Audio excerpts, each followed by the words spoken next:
Alrighty guys, what is up? Welcome back to Bloons Tower Defense 6 with Lone Debater 7, and today we're going to be going over some tips and some tricks that you can use if you're new to the game in order to get farther in the balloon rounds, play on harder difficulties, and all that kind of good stuff. I was asked by one of my viewers to kind of put together a beginner's guide, kind of letting you know what things to consider, what things to think about, that type of deal, in order to help improve gameplay. So that's what this video is intended to do. Basically, when it comes to Bloons Tower Defense 6 in general, the way you get good at it is you just keep playing. So the more maps you play, the more games you play, the better you're going to get at the game, because you'll learn more about how the game actually works, what towers do what, when certain types of balloons come out, those types of things. It comes with experience, so the more you play, the better you're going to get on that avenue. Now, I'm not just going to sit here for this video and say, well, play more games, and then you'll be fine, because that's boring. You're probably already playing a lot of games, and you're trying to figure out, okay, well, what's the secret? What am I missing type of a thing? So what I would suggest, first thing you should try to do is get beyond level 30. That way you can start using Monkey Knowledge. Monkey Knowledge is a game changer in a number of ways because it buffs your specific towers, either making them cheaper to put down or better once they are placed down. So I would suggest taking a look at my Monkey Knowledge guide video that I have. If you follow the playlist for Bloons Tower Defense 6 videos on my channel, it is in there, the complete guide to Monkey Knowledge, and refer to that if you're unsure of what points are going to be good for you. The reason why you want to do that, getting those perks makes playing on like hard difficulty and impossible difficulty like achievable. So for example, if I didn't have like the cost reduction bonuses that I have from my Monkey Knowledge tree, it would be really difficult for me to play Impossible based off of what towers I have available, like based off of the towers that are available and things like that, because I won't be able to afford the towers I need in time to actually deal with the balloons that they're sending. So like on alternate balloons round, you have to deal with camo leads really early, you have to deal with camos, you have to deal with lead, you have to deal with the harder or the specific specialty type of balloons earlier than you would just playing normal hard mode. So Monkey Knowledge can help make those games a little bit easier to manage and easier to do. If you don't have Monkey Knowledge, they're really difficult. So just putting a couple points in Monkey Knowledge might make the difference for you being able to beat a map versus not being able to. So just bear that in mind. Monkey Knowledge is something that is worth investing into. Getting Monkey Knowledge unlocked before trying like hard difficulty and stuff like that will make it a lot easier for you to clear it on hard. The other thing that's worth mentioning, so another tip I guess I would say, is when you play on your games, even if you lose, doesn't necessarily matter, think about like how you open every game. Do you always start with the same two towers? Do you always start with, we're going to place this tower, put in these upgrades, then we're going to build another tower, build these upgrades, then build another tower? Is that how you play? Or you just kind of pick random stuff and see if it works out? Just a general question, doesn't matter which one you're doing, because the point of the game is to have fun. However, if you want to win the maps, what I would suggest to you is think about, well, when do I have to deal with certain types of balloons? Like, when do you have to deal with camos? Round 24 or round 14, one of the two. So if camo balloons are always going to come on this round number, I need to make sure I have some sort of tower that can pop camo balloons by this round number. So that's kind of how I think about the game. Once you learn what type of balloons come when, so like when is the first lead coming out, because you need either a cannon or something that can pop leads, that kind of stuff. Like that, knowing what types of balloons come out when and what types of towers can pop what types of balloons is really, really helpful if you're trying to win a specific map on harder difficulties. And the reason for that is, when you increase the difficulty from like easy to medium and medium to hard, you not only reduce the amount of cash you have to start out the game, but you also increase the price of every tower and every upgrade inside of the game. So you need to know, okay, well, what towers can I actually afford within the first 10 rounds or the first 14 rounds, or however long you kind of... normally I go based off of when they send the different types of balloons. when I'm first trying to figure out a new strat. Just because it's like, well, okay, I know I have to deal with camos. What's my answer to that outside of using a ninja type of a thing? So that's kind of where building strategies comes in on how to overcome the maps and what types of towers you can synergize together and things along those lines. But bottom line is, the tip to beating harder difficulties as far as that's concerned is you need to plan how you're going to build your towers and when you're going to build your towers, when you're going to upgrade them, like what tower is coming next. You should consider putting together a list of what towers to build next based off of all these games that you've played. So let's say you've played 50 games on easy mode on whatever maps, and you've found that you use the same 2 towers starting off and you're able to get to this round every single time without a problem. That's really useful information. That's why people say play the game and it'll get easier. It's because you'll see stuff like that happen where you're like, oh, well, if I use these 2 towers, I can win easy mode every single time, which is like the sniper ninja and anything that puts down some DPS. Anyway,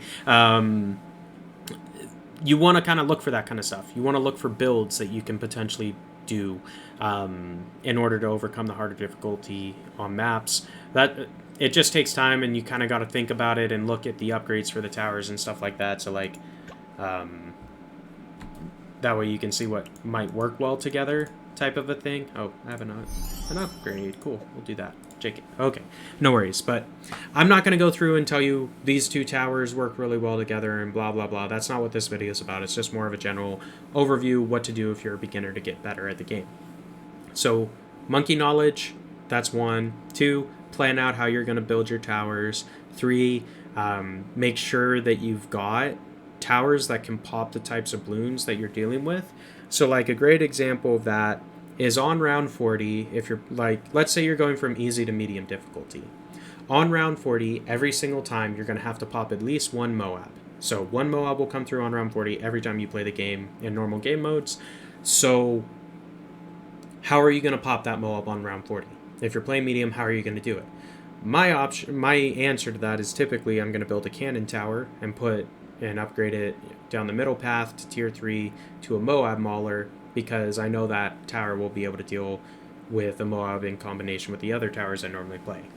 But that's not the only way to do it. There are other options outside of that could potentially work, but since you know that you're going to have to deal with a Moab on round 40, you can plan for that. You know that you need to have enough towers or the right towers to pop a Moab by round 40, so use that as a strategy. Okay, well, round 40, you should be able to generate a decent amount of money by then, even without banana farms. So you should be able to put up some sort of defense with a combination of maybe 3 or 4 towers that would be able to deal with a Moab.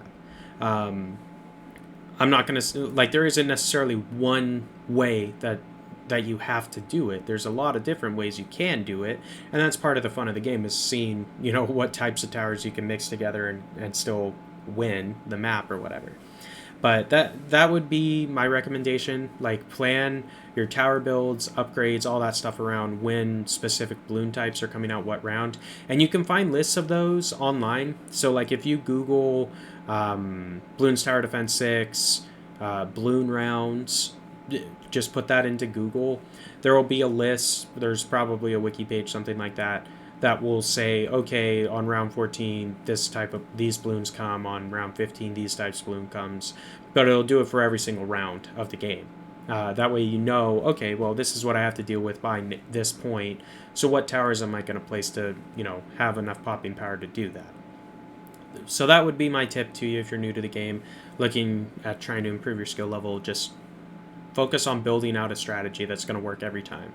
So what I do, more or less, is I play a strategy on easy. Well, easy difficulty doesn't really count anymore for me, because 2 towers you can beat easy difficulty without even trying, really. And yeah, I've shown that in my earlier episodes. If you want to watch that, check out the playlist on YouTube. But anyway, once you get to medium and hard difficulty, there's actually a little bit of strategy involved. And there's different strategies that can work to get you to different points in the game. So like, one strategy might take 2 towers, cost this amount of coins, and get you to round 24, where another strategy will cost more coins, use less towers, and get you to round 40 or something like that. So there's different strategies out there. You just kind of got to look for them. Or you can build them yourself based off of when balloons are coming through the map.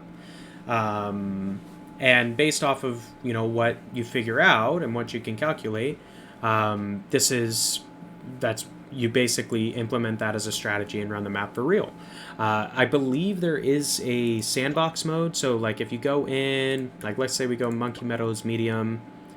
So we don't have sandbox unlocked for medium, but we do for easy. We have sandbox once you beat it once, and hard you always have sandbox. So like if you go into sandbox mode here, this is a great way to kind of prepare and test out different strategies. So you can set the round. So like let's say we're struggling with round 75. You do this, it's set to round 75 now. You have infinite money, so you can build whatever towers you want. You can upgrade them however you want. And you can see, okay, well, what towers can I use to get through round 75, for example? And you can change this to whatever you want. Not a big deal. You just click that little button down here. It comes up. You can set it. You also can send just specific balloons. So, like, let's say I wanted to send a bad. So that sends a bad balloon through the map right here. So you can kind of test different things in sandbox mode. So if you're struggling on figuring out what type of towers to use, I would suggest going into sandbox mode. It looks like it's always unlocked on hard difficulties, so even if you haven't played the map, you can go to hard mode and do sandbox before you even beat standard, as I understand it. You might have to beat standard hard mode to unlock that. Either way, you should be able to get sandbox unlocked relatively easily on all the maps. That way you can test stuff out and see what works before you actually play it in a real run. That would be my next suggestion to you, is try out your strategies in the sandbox and just see if it clears rounds. Because if it clears rounds, it doesn't matter if it seems a little weird or a little bit strange or whatever. Bottom line, it's able to get you far. It progresses you into the next round of the game, which is what this game's all about. So those are my handful of tips and tricks for beginners, for Bloons Tower Defense 6. If you're new to the game or whatever, I hope that information has helped you. Or even if you're a player that's been playing for a little bit, but you're still struggling to get into hard difficulty, medium difficulty, impossible difficulty gameplay, those would be my suggestions to you. Look at monkey knowledge, plan strategies, know what balloons come at what points in the game, use sandbox mode to test strategies, and number 5 is just play the game more so you kind of get experience and all of that. So that's my guide for that. If you liked it, be sure to leave a comment down below and like the video. In addition, consider subscribing to the channel if you want more Bloons Tower Defense 6 content or other gaming content. My YouTube channel has a bunch to offer in that area, so consider subscribing and watching my future content as well. But guys, this has been a great time recording for me, and I hope you enjoyed it. Until next time, this has been Lone Debater 7, and we will see ya.